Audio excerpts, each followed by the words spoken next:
السلام علیکم ورحمۃ اللہ وبرکاتہ۔ محترم ناظرین، آئیے ہم قرآن پاک صحیح طریقے سے پڑھنے کی کوشش کرتے ہیں۔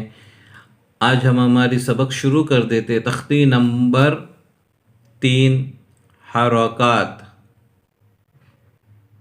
زبر زیر پیش، زبر زیر پیش کو حرکات کہتے ہیں۔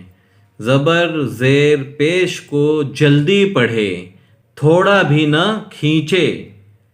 الف ہمیشہ خالی ہوتا ہے اور جو الف خالی نہ ہو وہ حمزہ ہے۔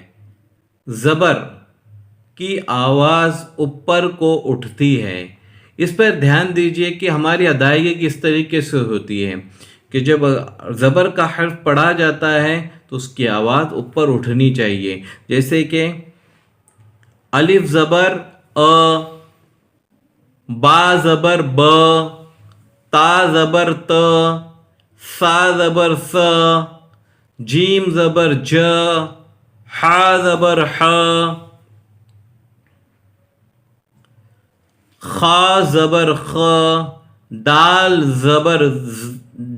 زبر د، زال زبر ز،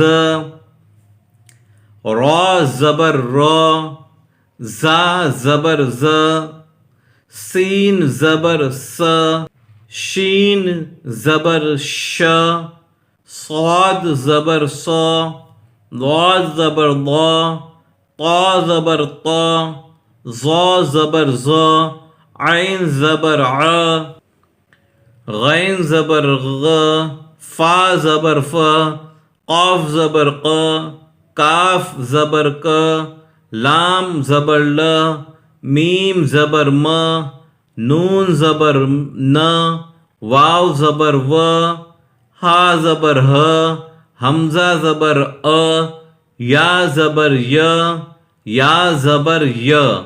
الحمدللہ، یہ ہماری آج کی سبق ہو گئی زیر زبر پیش یعنی حرکات والی۔ تو اسی لیے میں نے ابھی کہا کہ جس پہ زبر آئے اس کی آواز اونچی ہوتی ہے۔